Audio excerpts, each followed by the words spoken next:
paper review show that won't send you to sleep like the others will. 11 p.m, 7 nights a week. Join us.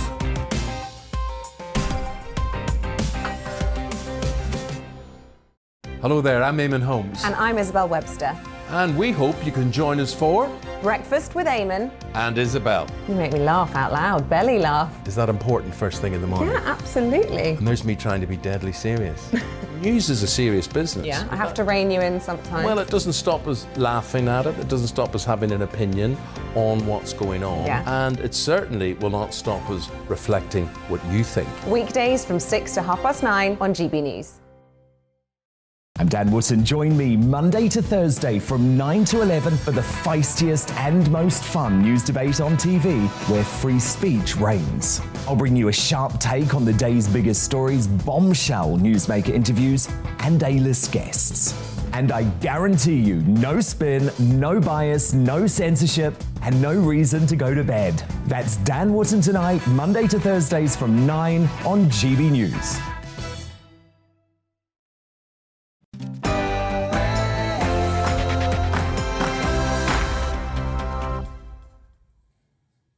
Hello and welcome to Headliners, where my comedian panel will be reviewing the newspapers for you. Tonight, Russia may have lost its flexible friend, and people are now doom scrolling again. No need, we will bring the doom to you. But first, it's the news.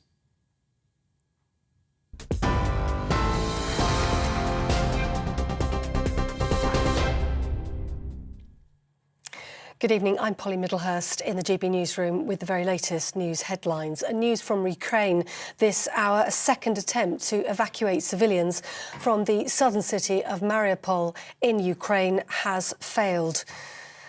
That's according to Ukraine's Interior Ministry. It follows the collapse of an agreed ceasefire yesterday in 2 areas of the city.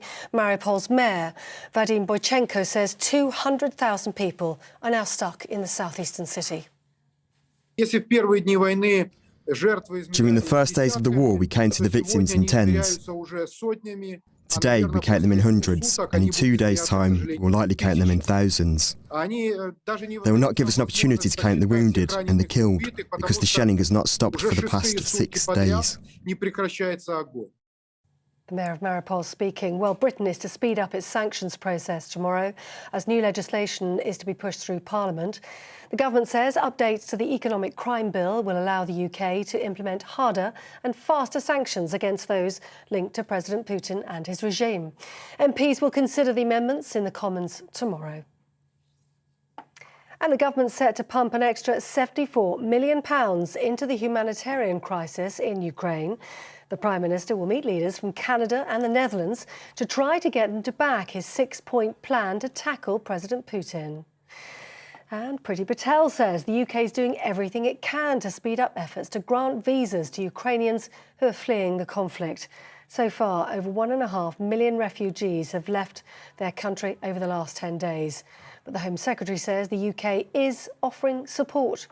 We are doing everything possible to surge applications and to help people fleeing Ukraine, fleeing the persecution that Putin is inflicting upon Ukraine, to come to our country. And we're working with the Ukrainian community, the Ukrainian diaspora community in the United Kingdom. Priti Patel speaking. Well, the Ukrainian military is helping residents in the city of Irpin escape as people have been seen running from missile strikes.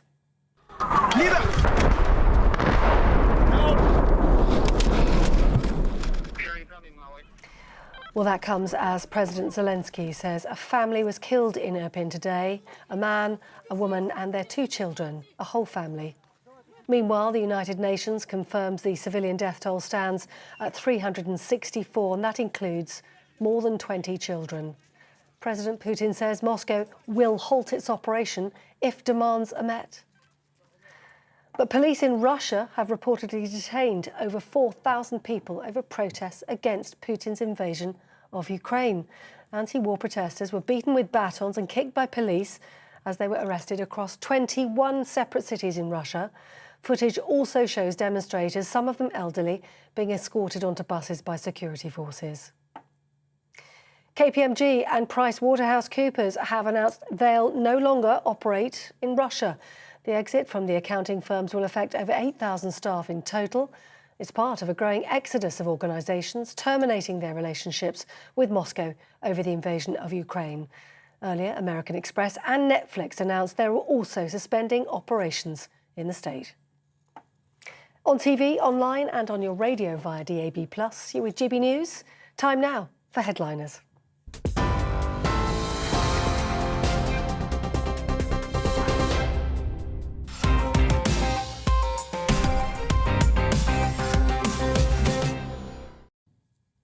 Hello and welcome to Headliners. Joining me tonight are Josh Howie and Miriam Elliott. And first question I did think of saying, how are you coping with the news? Not details of it yet, just there's a lot of heavy news going on. Are you doing all right? There's always a lot of heavy news going on. Yeah. Josh? I mean, it was a lot of reading today, but I feel very informed and I'm ready to share that knowledge. Can't wait to have this knowledge injected into my head. I think that's how it works. Let's take a look at Monday's front pages.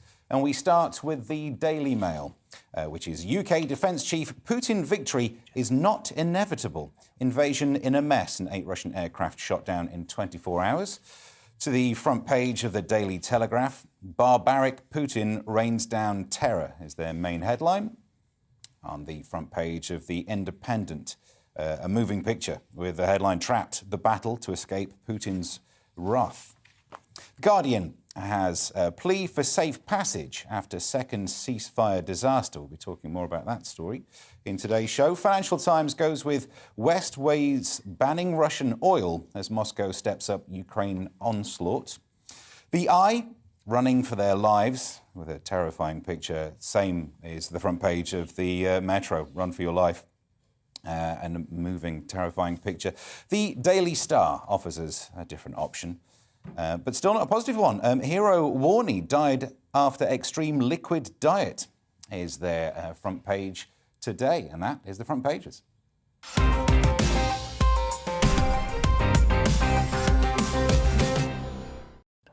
So we lead with Monday's Independent. Worrying news for those trying to escape the battles in Ukraine, Josh. So in Mariupol, the evacuation there, because that's one of the cities that's been totally surrounded by the Russian forces, there was supposedly there's been 2 ceasefires to allow the citizens to basically escape. And both times the Russians have basically shelled them. So they've had to pull back and they haven't been able to get out yet.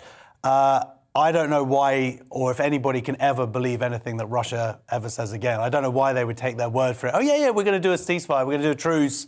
And then, obviously, they broke it straight away. So the people are still trapped there.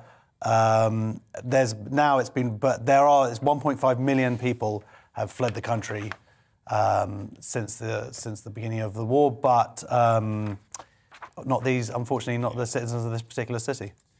I take the point about how do you trust anything that's said in any talks, but ultimately the end of almost all conflicts will be talk. So at some point you have to start believing what someone says. Well, yeah, but at the same time, if you think about it, it's someone talking and someone being forced to listen. Yeah, that's the difference. That's how I win my arguments. That's how I feel about you. Thank you. I'm joking. The pictures that we're all friends. We're all friends. Yeah. Oh, is that how we would get away with it? I thought it was going to be an HR meeting again. Thankfully, we get away with it today. The pictures that the newspapers run with, though, they're emotional. They always are, though, aren't they? Yeah. I mean, that sounded really cynical. No, I'm not being cynical, but yeah, I mean, it's obviously a conflict, so you're going to see the kind of graphic side of it. Yeah. But I'm always quite aware that my emotions are being appealed to in order to see things perhaps in a certain way that one... Yeah, where are all the photos of everyone having a great time in Ukraine? Exactly. Come on, guys. Make it to the front page. Yeah. No, but it's very, it pulls at your heartstrings, doesn't it? Let's move on to the Independent again with a large oil company might not be doing a moral thing, Miriam. Shocker. Oh, my God, really? What, a large oil company? But I worship large oil companies. How could they possibly do this? They've broken your trust for... $28 a barrel? That's a bargain. Yeah, no, apparently it was reported that Shell had purchased close to 725,000 barrels of Russia's flagship crude oil at a bargain price of $28 a barrel. Or below. So look, war was it good for? Making money for some of these companies. So clearly they had an opportunity and they took it. Yeah. But that is amoral, isn't it? Is there a whiff? There's a whiff of blame in there for them taking this action. You think this is not the action to take? It's obviously not the action to take, but you know, they're into profiteering. Yeah. Side though, Josh. I mean, they're saying now they're sort of justifying it as the oil that we're importing from other parts of the world isn't going to get here in time. We have to sort of deliver to our customers, and then people will suffer. But then what about the Ukrainians? And I think and now they're also saying, oh, we're going to donate the profits. It's like $20 million profit. They're going to donate that. They will? Well, I think they will now. Whether they would have done it before being confronted with this, but I think this is part of a larger issue. Is now that companies are stepping up and sort of pulling out of Russia, what blowback is that going to be to us as people not in that place now? Because Shell is the first company to deal with Russia since this has happened. The first oil company to deal with Russia. That crosses the Rubicon. If we say that that's acceptable because we need their oil, then it's the fact is, what are we suffering? What are we willing to pay? Are we willing to run out of oil, or which countries are willing to not have heating or whatever, or pay more for their gas and electricity and their petrol? That's the question. Is what are we willing to? You're saying we should there should be a price for taking a moral stance in any situation. Yeah, I think that we're not paying that price, exactly. Yeah. Thank you. You It's said it in easy a to much just more sit back. succinct and intelligent way than me. But I mean, what separates out these stories in their head? If you're sat queuing for petrol, you will be upset about the price that you're about to pay without thinking of the reasons for it. Even if you see this headline and tut at Shell, but then half an hour later queuing for petrol thinking, I can't believe it's this much these days. People just won't make that mental jump. Well, I think, but I don't know, you say that, but I think people are intelligent. People do read newspapers, and hopefully they can be told of that mental jump. This is why petrol has gone up. This is why things might be happening. I don't want to start, by the way, don't go out and buy petrol. I can't. Let's not go through all of that again. Oh, God. 2 hours I queued for. I was only buying a Twix. Absolute waste of it. I suppose when we did hear the stories of places like Zara not trading in Russia, no one thinks it's a downside. Like, oh no, they're not going to sell quite as many of those shirts that I can't fit into. Exactly. But if that had stopped us from being able to buy stuff at Zara, that's when the riots would start in the UK. Yeah, I would have lost mine. Yeah, I mean, we'd be like, just give Ukraine to Putin. I need my sort of Zara. I was completely unconcerned until Zara came into it. Let's move on now. We are looking at Monday's newspaper next. And is Russia about to be hit actually in the wallet, the actual wallet? Actual wallet. Visa and MasterCard. Yeah, Visa and MasterCard pulling out of... pulling their payment systems out of Russia. Although actually it's not as good as that sounds in terms of dealing pain to Russia and Putin, hopefully, because they're still going to work, those payments are going to work within Russia. It's for the people, the Russians outside who won't be able to, like in the UK or other countries, won't be able to take money out of the banks or pay for things with their MasterCard, their Visa card. But people in Russia will be able to use the system. Also, Russia... and Putin has been anticipating this, and they are switching over to a Chinese system. But Visa and MasterCard, they have 90% of the world's money goes through that when you're paying for debit credit cards.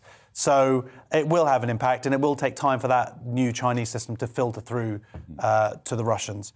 But I'm glad that these companies have made that decision. It seems like in some cases, companies that you would think are just for making profit are actually making the right moral call. Whether they're doing it in a selfish way to be seen to be on the right side of history, whatever, But Netflix, as we just saw in the news, has also pulled out.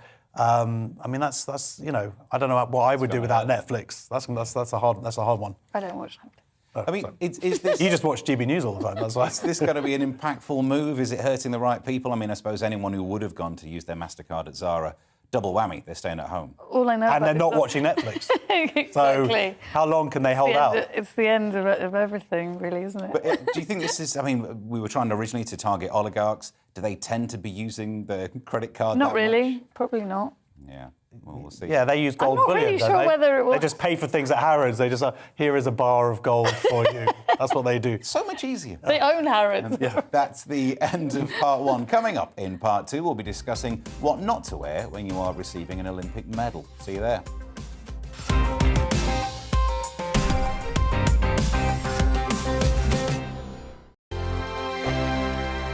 GB News is the UK's home of discussion and debate From all perspectives. To stay up to date on the latest stories, Make sure that you subscribe to the GB News channel right here on YouTube. You can watch us live 24/7 across the whole world. You can also check out exclusive content and catch up on previous episodes of your favourite shows. Every day, we ask the questions That you'd ask, so why not add your voice to the conversation in the comments section? Don't forget to subscribe. We are GB News, Britain's news channel. Every night at 11 on GB News, we bring you the next day's stories the day before. Basically like time travel. If it's a big story, we'll cover it, guaranteed. But we'll also have some fun along the way. Big opinions, big laughs. Sometimes big hair. This is Headliners, the paper review show that won't send you to sleep like the others will. 11 p.m, 7 nights a week. Join us.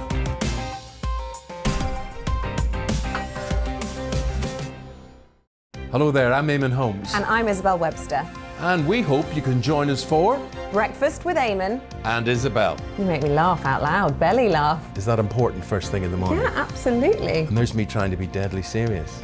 News is a serious business. Yeah, I have to rein you in sometimes. Well, it doesn't stop us laughing at it. It doesn't stop us having an opinion on what's going on. Yeah. And it certainly will not stop us reflecting what you think. Weekdays from 6 to 9:30 on GB News. I'm Dan Wootton. Join me Monday to Thursday from 9 to 11 for the feistiest and most fun news debate on TV, where free speech reigns. I'll bring you a sharp take on the day's biggest stories, bombshell newsmaker interviews, and A-list guests. And I guarantee you, no spin, no bias, no censorship, and no reason to go to bed. That's Dan Wootton tonight, Monday to Thursdays from 9 on GB News.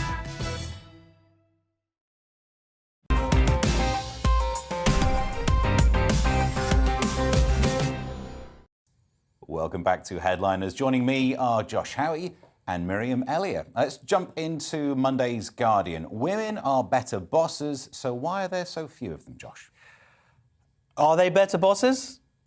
Apparently. Let's find out. Let's get into the story. Yes, The Guardian, surprise here. So, yes, companies with female leaders outperform those dominated by men. Data shows. What data? What data? Yeah, exactly. Whose data? Whose data? Labour's data. Women's data. Women's data. Labour's Annalise Dodds says women should play a central role in the UK's post-pandemic economic recovery. And I say yes! Get on with it, women, and play that central role. Of course, like most articles in newspapers, there's a slightly misleading headline. It isn't that they're saying that companies that are run by women do better than companies that are run by men. What they're actually saying is that companies with a higher proportion of women in leadership roles, i.e. 30% and above, tend to do better than other companies. So when there's a bit more equality near the top, those companies do better. It's not that women bosses necessarily are better than male bosses or whatever. Yeah. I mean, are you saying it's a causal link rather than it's a correlatory link rather than a causal? I think that probably having more balance I always find is going to be better, but I don't think that it seems to be sort of suggesting that women are better bosses, and I don't know if that's it's not true. Truth. Yeah, it's not true. Yeah. Controversial. Say the words that we're not allowed to. I've had a lot. I you know what? I don't think it's anything to do with your. Yeah, I don't know if you happen to be a man or a woman or whatever. It's just, are you a good boss or not? Yeah. But if it's not to do with your gender, why is there that correlatory link in the stats? Well, you can make correlatory links between anything, really, can't you? I mean, you could join any dot. I don't think that it would be necessarily that factor that made them get ahead. The idea that it was perfectly distributed between men and women, and that's why. Maybe it's just there's some incredibly creative, brilliant people in that company. I mean, there is a chance that the data's the other way around, that if a company's doing really well, it's likely to embrace diversity. Yeah, and another word that you might want to be is balance. I mean, what diversity means different things to different people. I'm a firm believer in diversity of talent and opinion, and not just the fact that there's a woman or a man. And I find these are very kind of biological ways to kind of diversity. Is sort of. If you'd have lent into it, you could have had a job here right at the top. Strange you didn't just go. Yeah, for it. well, I did like it here. They did. It says here when you've got more engagement from women. And when women are in the driving seat to the extent that they should be, I said to Josh, I don't want to be in the driving seat. And also, that's not a good analogy to use. Women drivers. Come on, Steve. And the klaxon goes off for the reference. what we get round to. Right, let's move on to Monday's Telegraph. And next, more details of the passing of Shane Warne. A fad diet gets mentioned as well, Miriam. A fad diet. So he's this guy. He's a spinner, and he's had this a spinner, and he's had 14 days of just eating nothing or just having smoothies. Maybe? Smoothies, yeah. And then he has a ridiculous heart attack and dies. Yeah, I mean, I don't know if the word ridiculous is needed. It says here... Oh, does it say ridiculous heart attack? Massive heart attack. Massive. Okay. I've added ridiculous. Oh, that person's had a ridiculous heart attack. Yeah, it's awful. It's not a phrase you hear in hospitals often, is it? Yeah. Yeah, so, and it got very great, like the description of... Oh yeah, him die. Yeah, it was not pretty. Yeah, surely it's too early to be linking anything to do with diets with anything to do with. Yeah, absolutely. Absolutely. Look, he's 52 years old. He smoked. He had a terrible diet for a lot of his life as well. Yeah. But they are saying things like that he was complaining of a chest pain before and also sweating, and then it just reveals after that after arriving in Thailand. Well, anybody who's been to Thailand will know that's what you do in Thailand. You sweat. So that might not be the causal factor of it. They did also say that he had, the paramedics said there was no women found in the room, so that there's no indication of any partying. Right. And also, but he did get two massages on the day before. And it said, and then they were like, but it was just a massage. He didn't die because of the massage. Can a massage cause a heart attack? I don't know. I got a massage out. It was my birthday the other week. My wife got me a massage. And I felt good before, and I've had a terrible week. My back has just absolutely locked up from that. So I'm not saying that that's what caused it. Did you have any small talk with the masseur or masseuse beforehand? No, I just got it straight. Because they didn't like you and she just literally jumped on my back. And I was like, there's a human being on my back. This is kind of strange. Happy birthday to me. Sorry, Shane, I didn't mean to make it all about me. I'm sorry, that's terrible, Shane Warne. Certainly a cricket fan. I didn't realize, I mean, he's huge in Australia. I mean, he's huge around the world. But in Australia, they're doing a state funeral. I mean, that shows the impact and what he means to Australians. And I'm sorry for them. That's terrible. Let's move on now. Monday's Metro. Noel Edmonds wore some offensive jumpers on teleaddicts, but someone has managed to beat him in terms of offensive things on clothing, Josh.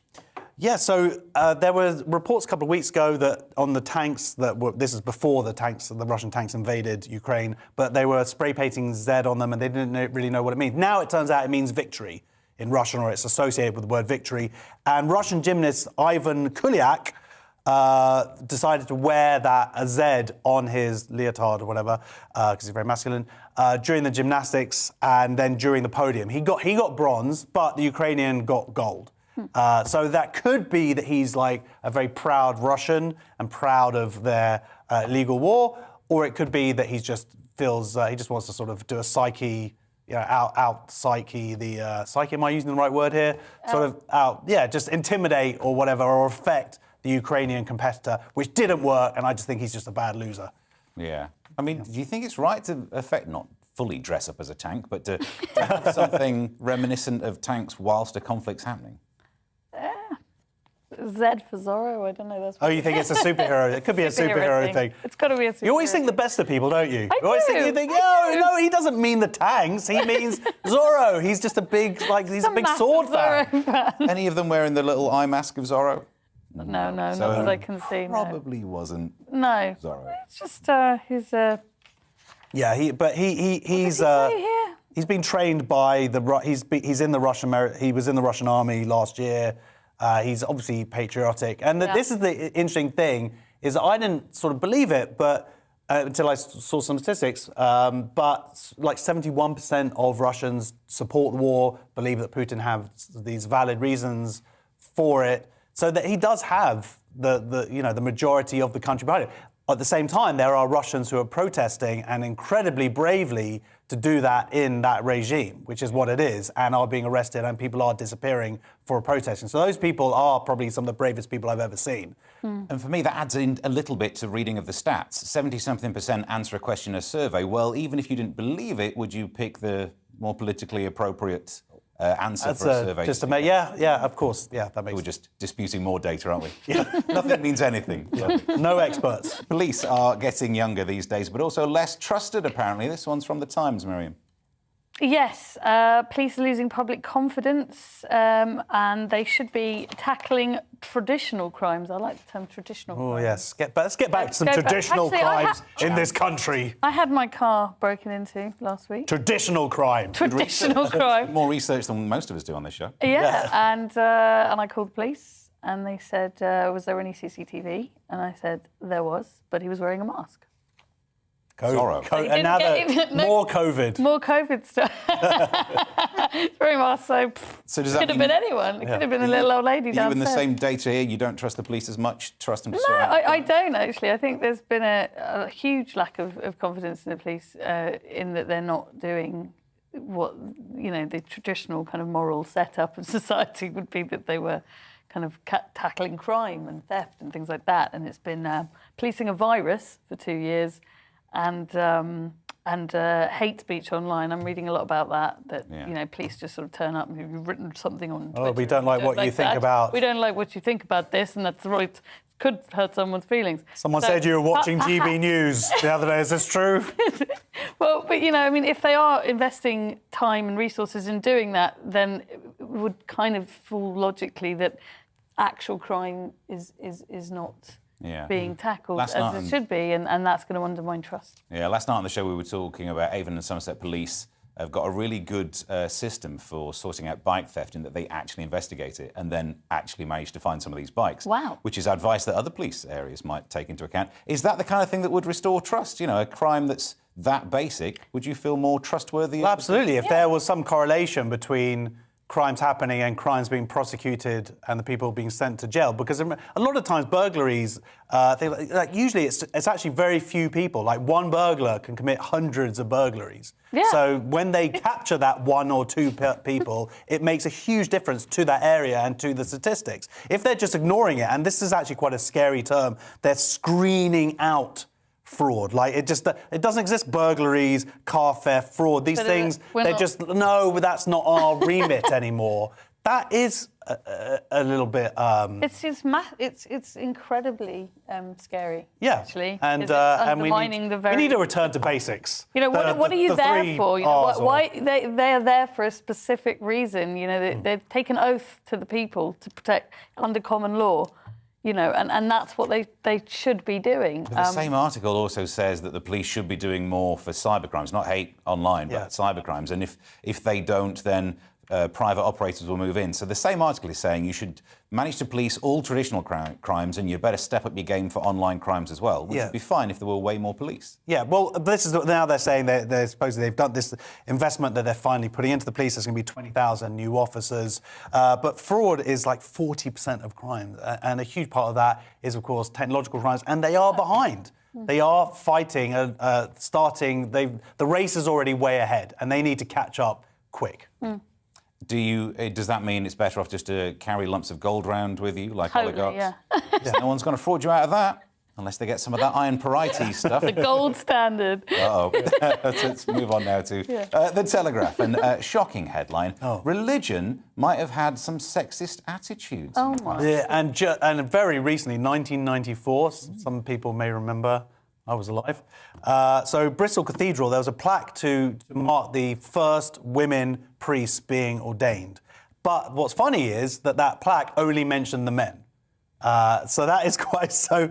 So it was like in this. So it was like in this cathedral, Barry Rogerson, the Bishop of Bristol, and they all did this great thing for these 32 women who are nameless. Now they've changed that. They've got a new plaque, and the new inscription reads, "To the glory of God," which is a great way to start, because that shows in the last sort of 30 years or so, finally, the Church of England is actually starting to believe in God. So good for you, Jesus people. Good start. And these 32 women were first to be ordained, and then it has the names of the women, like in a nice sort of thing around them. The fact that there's 32 of them, just to put the other side across, do you think that originally they thought, that's a lot of names for a plaque, this is going to look... Because by the sounds of it, it's a small plaque. They've not added those names to the plaque this time. I see. They've surrounded it with a list of. And it's hard doing that in all the metal and absolutely. Hand crown. 32 women. Yeah. So but it's nice. It's like who is this? What is this again? Telegraph. And I think it's nice to Telegraph to point this out. The date marks not only the 28th anniversary of the original ordination service, but also aptly falls during Women's History Month, which, of course, Jesus started. Yes, he was the first person to start Women's History Month. I find it all, it's like identity politics, isn't it? So. Yeah. Well, sorry, you can say identity politics here as loud as identity politics. It's okay. It's all Look, about you don't have to whisper it. It's about women viewing their history as nothing but a series of oppressive acts against them, and I find that. And everything in our society is kind of geared up to look at things that way. Do you think gender plays no role in them just listing the blokes on the women? I think it's simplistic and it doesn't take into account the kind of nuances of history and the fact that women have had different roles, very powerful roles, but not perhaps, Yeah. But it's all it's victim. It's like we're striking back against the male oppressor. This is the kind of prevailing narrative of the West. And all of these religious institutions are kind of pandering to that. And I do think that it is important to, obviously, I'm not saying that it isn't. Yeah. But it is, it goes deeper than that. Yeah. Miriam, I think you're going to fit right in at GB News. They've already given you a locker. Really? Straight away. Brilliant. Monday's Guardian. The problem with some people is that they care too much, Miriam. Well, what do you mean? They profess to care. They do care. It means you've got another story to Another.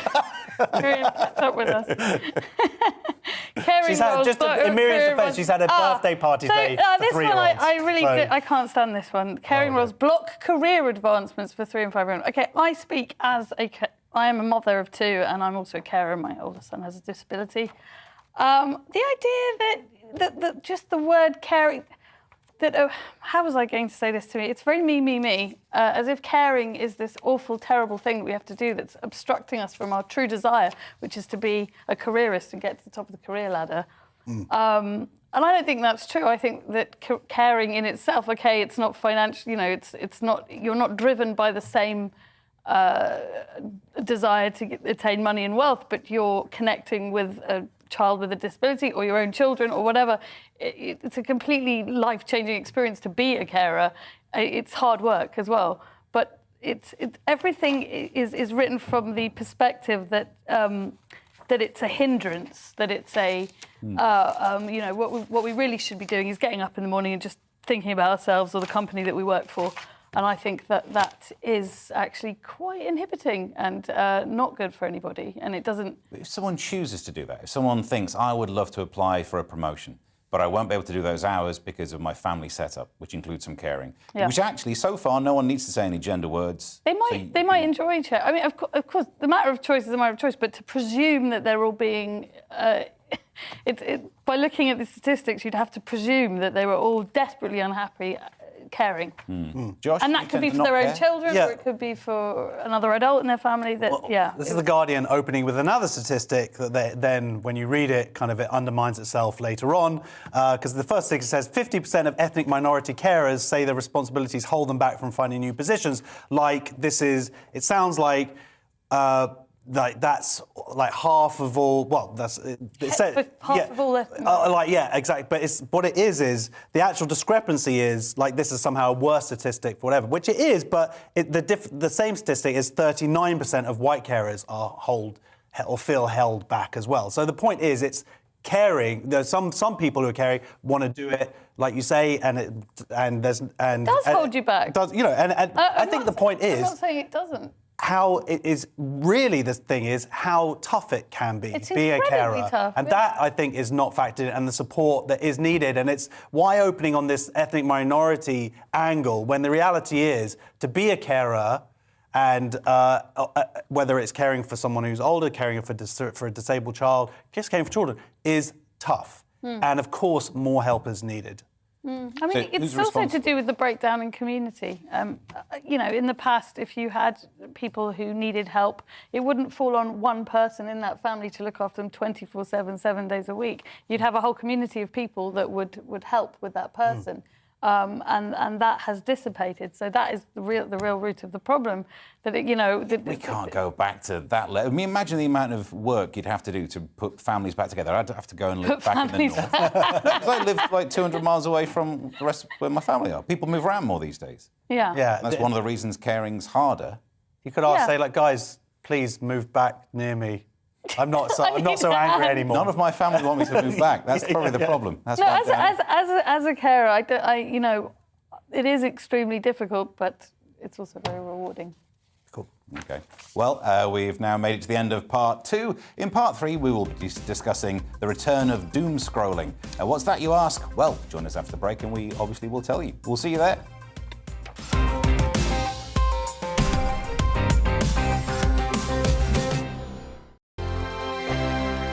GB News is the UK's home of discussion and debate. From all perspectives. To stay up to date on the latest stories, make sure that you subscribe to the GB News channel. Right here on YouTube. You can watch us live 24/7 across the whole world. You can also check out exclusive content and catch up on previous episodes of your favourite shows. Every day, we ask the questions that you'd ask, so why not add your voice to the conversation in the comments section? Don't forget to subscribe. We are GB News, Britain's news channel.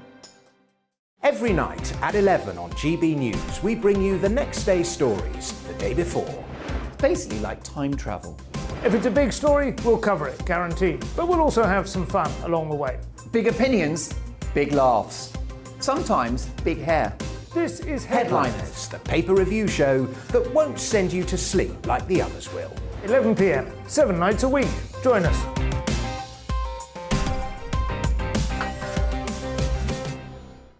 Hello there, I'm Eamon Holmes. And I'm Isabel Webster. And we hope you can join us for Breakfast with Eamon and Isabel. You make me laugh out loud, belly laugh. Is that important first thing in the morning? Yeah, absolutely. And there's me trying to be deadly serious. News is a serious business. Yeah, I have to rein you in sometimes. Well, it doesn't stop us laughing at it. It doesn't stop us having an opinion on what's going on. Yeah. And it certainly will not stop us reflecting what you think. Weekdays from 6 to 9:30 on GB News. I'm Dan Wootton. Join me Monday to Thursday from 9 to 11 for the feistiest and most fun news debate on TV, where free speech reigns. I'll bring you a sharp take on the day's biggest stories, bombshell newsmaker interviews, and A-list guests. And I guarantee you, no spin, no bias, no censorship, and no reason to go to bed. That's Dan Wootton Tonight, Monday to Thursdays from 9 on GB News.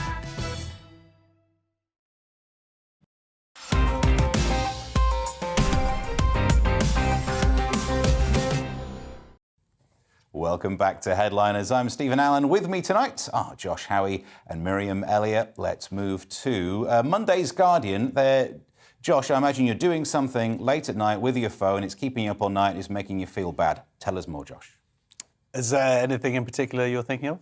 It's just a solid guess, but I think maybe it's doom scrolling. Oh, it's doom. Yes, thank you. That is the story. It's about doom. I didn't know about doom scrolling before. You know who is into doom scrolling? It's my wife. She's a massive doom scroller. Really? Yeah, she's waking up. She's stressed out. Yeah. She's like, God. She has the same thing with COVID. Now it's Ukraine. She's just like, Josh, did you see this article about this? Did you read that? Or did you see what happened? She's watching this now. It's not a criticize. I'm not criticizing, honey. Like, that's fine. But I'm just saying, just chill. He's criticising you live on television. Sorry, I am criticising.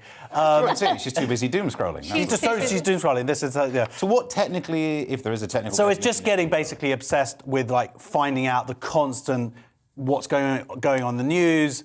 Death and dying. Yeah, lots of death and dying, and whether you're going on Twitter, whether you're going on news sites. And it can just get a little bit obsessive and it can take over for some people. Yeah, and it's like projecting, what's going to happen to you by reading a news story. Oh, it's going to be nuclear war next. Yeah, and that's, for some people, that's the way it is taking it. So they go from one extreme to the next extreme and that really becomes a reality if that's all you're consuming.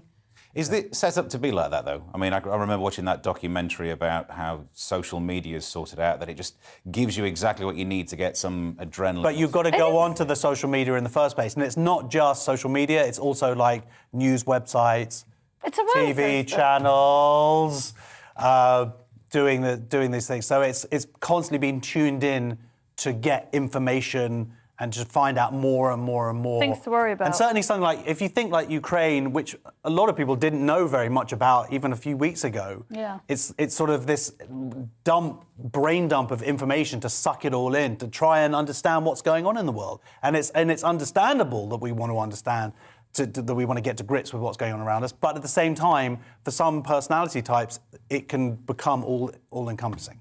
Yeah, and this phrase came out of the pandemic. It did. Well, there's this guy, professor of clinical psychology at Oxford University, or University of Oxford, as they like to say, Paul Salkovskis or whatever. He was dealing with COVID anxiety, but of course now that whole thing's over, now he's got to find a new grift.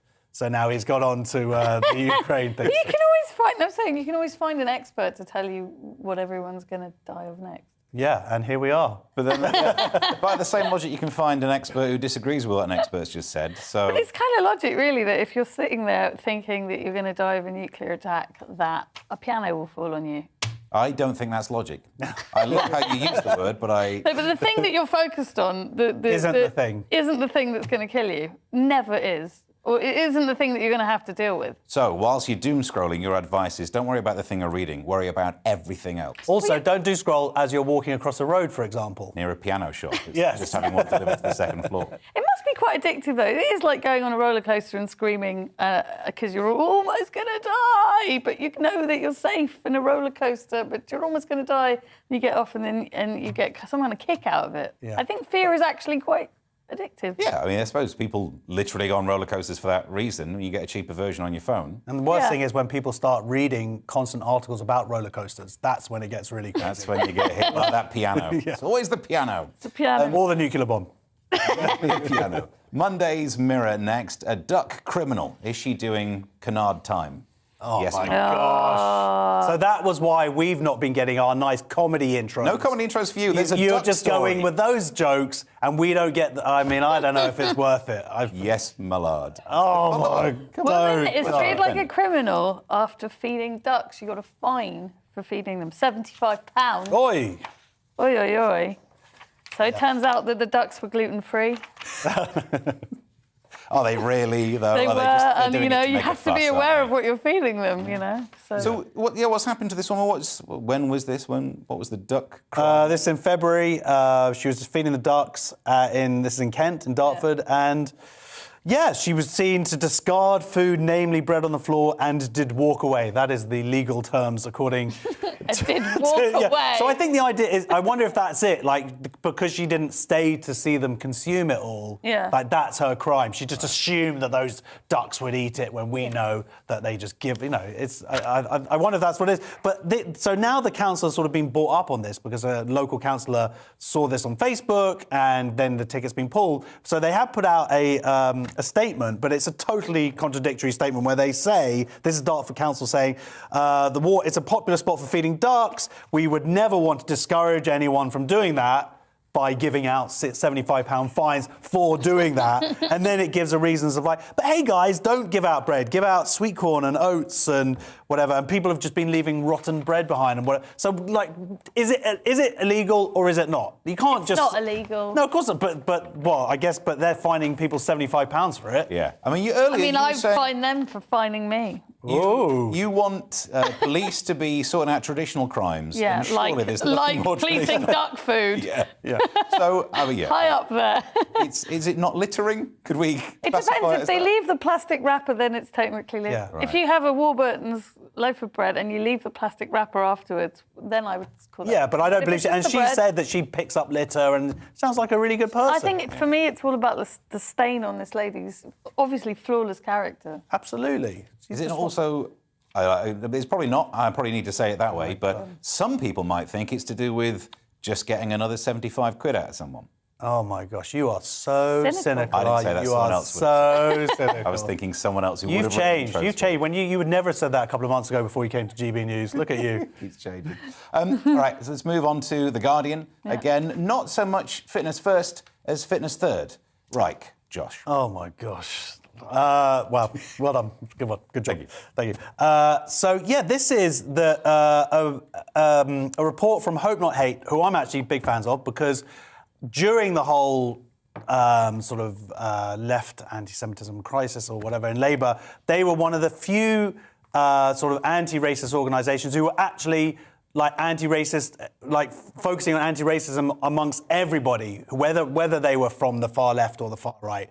And they just focused on the actual genuine anti-racism part. So I'm a fan of these guys, or girls, or self-identifying or whatever. But the point is, they have found out that these online gym groups, because obviously that's taken off a little bit during COVID with gyms being closed, these support networks for helping people to lose weight have also sort of tapped into this self-improvement thing. And it's like some groups, there's this the White Stag Athletic Club.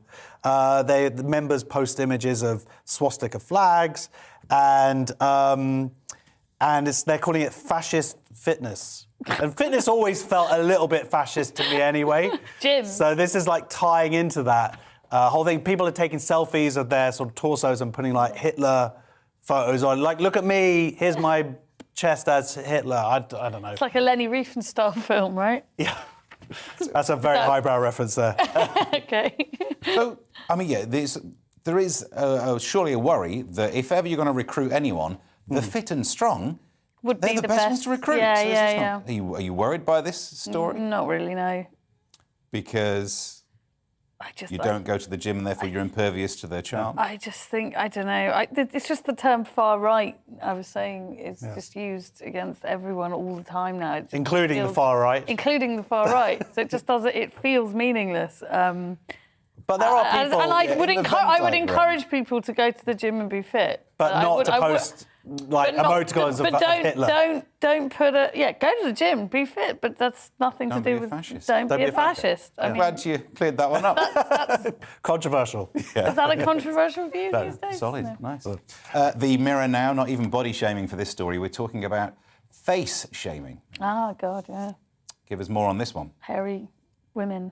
I'm a woman who let my facial hair grow, meeting the love of my life. Now tell the story. So it's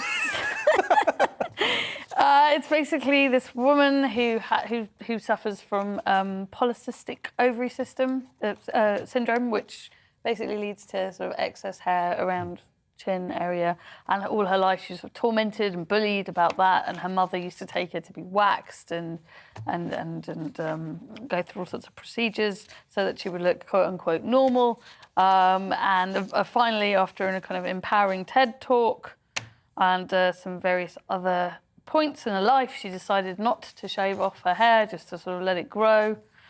And she now has 163,000 Instagram followers, and she's got her own makeup range, and I'm sure she's going to do really well. Yeah, she's been on like cover of magazines. She's been on the cover of Vogue and... So, you know... I can't guess which way you're going to go on this, whether you're thinking like you should ignore societal's presumptions about what your face should look like, or you think somehow... This is a big song and dance about nothing. I think it is a big song and dance about nothing. What I like at the end is people still stare at me and make comments, and I hold my head up high. I surround myself with people who are non-judgmental and 100% on the same wavelength as me. But I feel that she probably is quite judgmental herself. So you can, I don't know, it's easy to play the victim, but if you've done really well out of it, well, good for her. Good for her. And that is brave. I think she was actually quite young. She was like 16 or something when she decided just like enough is enough. And she was really badly bullied pretty much her whole life, not just for the hair, but at school and earlier. So I think she's had a pretty tough time of it. And I imagine it is tricky being out there with a beard and people staring and whatever. And she has turned it around and made it work for her. And I respect the hustle. Yeah. You know, I mean, being 16 is horrible anyway. Yeah. Even when you're not facing these additional... But this is the thing, yeah. I'm not No, sure I wasn't trying to say, like, oh, it's just the same story as every 16-year-old, because it's not the same. You know, it is a difference. It's a horrible time that your body is you know, you're morphing. How do you find being bald? Horrible. Have you... Because now we can bond over this. Yeah. But maybe... I never thought you'd catch me up, but you're making some good ground. Thanks, mate, yeah. When we started out gigging, you had way more hair than me. I am proud of it. I've got no choice. But also, like, as with 5 children, it's like, my wife's not going to leave me Like, I'm not going to leave her. You know, we're together, and that's great. And so, who cares really what I look like anymore? But when it started going, it's absolutely traumatic. Yeah. Like, and medication and doing other stuff, and I don't think people appreciate going outside of these societal norms or whatever of attractiveness, and it is a loss. And then you sort of see someone when they have hair surgery or something, and then they look, and you're like, oh, that person looks normal again. Like, that person looks good, and you kind of. It's a very strange thing. I'd get hair surgery. Yeah, if I could afford That's it. what I'm saving for. Second behind you in the queue. What a day on this show it's got to be. One. So is it? Do you empower your baldness and do a TED talk about how wonderful it is? I doubt I'm going to get. Or do you try and conform? I don't know. I'm not going to get a cover of Vogue as things stand. That's all I know. No, unless you take your own pictures into the newsagents, just stick them on. But the non-conformist approach clearly has benefits because she's doing so well. Yeah, not going to work for us. No. Monday's Mail, and it's the battle we've all been waiting for. Baby boomers versus millennials. Only one of them's going to need to stretch before this, Josh. Well, this story in the Mail basically highlights what we all know, right, which are that baby boomers, and millennials, Mum and Dad, are both the worst groups of humanity. Amen. And give him a break. No, and anybody in the middle, Generation X, we are wonderful human beings. We're in the middle, so this is like in workplaces. These reports that come out, the studies that basically Generation X is keeping the peace between the baby boomers who are always going on about like just grin and bear it and just get on with it, and all the millennials who are basically whining and they all want to work from home and they don't really want to. All they care about is their mental health. Maybe we should just let the 18 to 24-year-olds just let them retire then. I think so. I think more work would get done if they retired now. If we just get the younger ones into retirement. Just put them into retirement, and everyone else just keeps on working. Yeah, just us working. I mean, the Generation X who've gone bald, no one wants to see this all the time. But what I love about this story as well, they have millennials in the headline, and it's more about Generation Z. Because millennials are 41, the oldest one by now. Yeah. So they're real. Well, that's the thing. When you start seeing like things online as people start dissing you, and then it's Generation Z who's dissing, like they're calling me boomer. I'm like, no, I'm Generation X. But when do you get pushed up a notch? But there was a really funny video a few months ago of this guy walking through door frames. Do you remember that? It was like on Twitter, and it was a guy and he was like 1970s walking through a door frame, and he just sort of bumped into it and just sort of walked off. And then the 1980s, like people born in the 80s, and as he got further and further, and it was like then it got to the sort of the millennials or Generation Z or whatever, and then he's like they bumped in the door frame and like fell down and took a selfie and was like, oh poor me. Really funny. It was like, but it was spot on. It was absolutely spot on. Again, to push back, you're saying that the young people are more focusing on their work-life balance. They appear to be more fearful. Because they've got to work first before you can focus on your work-life balance. Put the work in, and then you then start worrying about all that stuff. Right, They're going into the thing. When you are at that age, when you're going in, when as a runner, you go in at the ground level, you're treated like dirt, and that's the way it is. Yeah. And you're paid rubbish, and that's how you learn, and that's how you grow. And now people expect to just go in and go straight to the top. Josh Howie's motivated. Pay your dues! Yeah, reality check. Yeah. Sign up for his course. I think I kind of agree with Josh on that one. Thank you. Really. And also, baby boomers, get out of the way! Give us some houses! That's the house. Yeah. Move on to Monday's. Give us some houses. If you like the idea of strangers in your garden, then there's actually a house that you might like to buy, Miriam. Is this the public footpath? Yeah. Yes, being built. There's a man who basically has lost a quarter of his garden because the council. All the big stories. All the big stories. Footpath. Oh my God. Absolutely terrible. And Neil Mattingly, this is the guy. He says it will leave him, broke and unable to sell his property because there's a great big footpath. I reckon he should just booby trap it. Ooh, good idea. Controversial. There's rumblers going past. There are properties with footpaths in, though, that have always existed. I'm sure someone's bought those at some stage. But I think it goes right by his front door, and maybe he wants a bit of privacy or whatever. But I think there's a lot of confusion about maps and ordnance surveys and all this kind of stuff, and there's already a path that's actually shorter that goes through. It sounds like the council are just doing what the council does, which is be very annoying. He's going to get a £75 fine if he goes near those ducks. Oh. Now on to Monday's Times once more. London must be too expensive because even the Queen is moving out, Josh. That's it. She's been living in Windsor Castle, the Queen, for the last couple of years, and she's going to make that move permanent now. So she hasn't actually been in Buckingham Palace or staying the night for, I think, 2 years now. And so what that means is that the Prince of Wales and the Duchess of Cornwall, they are going to be, I guess, officially the next residents to make it their prime time. He lives in Clarence House, but he said he's conceded that it should remain Monarchy HQ Buckingham Palace, and once he ascends to the throne, which I think is counting your ducks well fed or not. Now, perhaps a little bit too early. Let's see if the monarchy still exists by that point. I guess it is an end of an era. I mean, that has been her residence, but also not just COVID.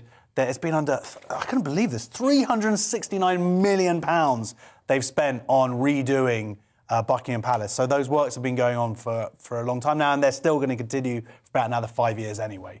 So she doesn't want to live on a work site, which is fair enough. Because you're making tea all day. Yeah. That's the annoying thing. People are using your toilet. She's got her own one. We know that about her. She could Airbnb. Does it make a difference, though, about where the Queen lives? No, not really. Yeah. I mean, if she's going to be around a great deal longer, I don't know. I mean, she's probably wanting to spend her last days in a... Well, her family live closer to Windsor, and it's more comfortable, and I think she's got nice memories there. M4. Yeah, she's got the M4. She can come into London when she needs to. Motorway services are great down there. Now, let's end on a high note. What else? Where else would you find this one other than the Daily Star? The UK could be wiped out. Oh, my goodness.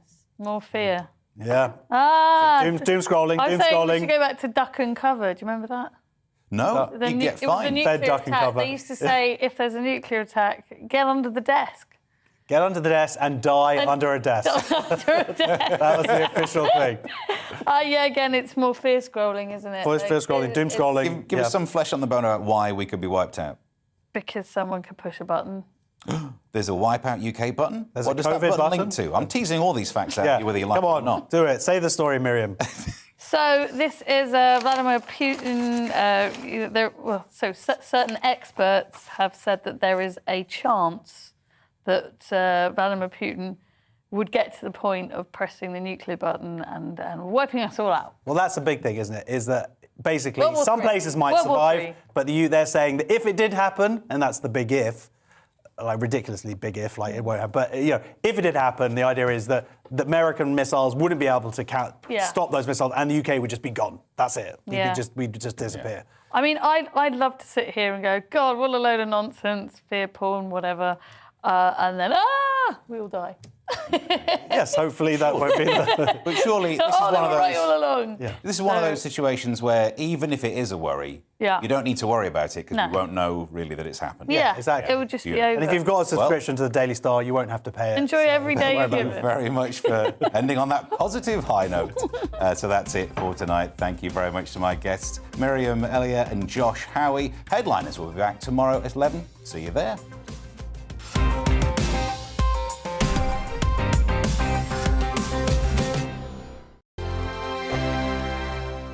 Hello there, I'm Eamon Holmes. And I'm Isabel Webster.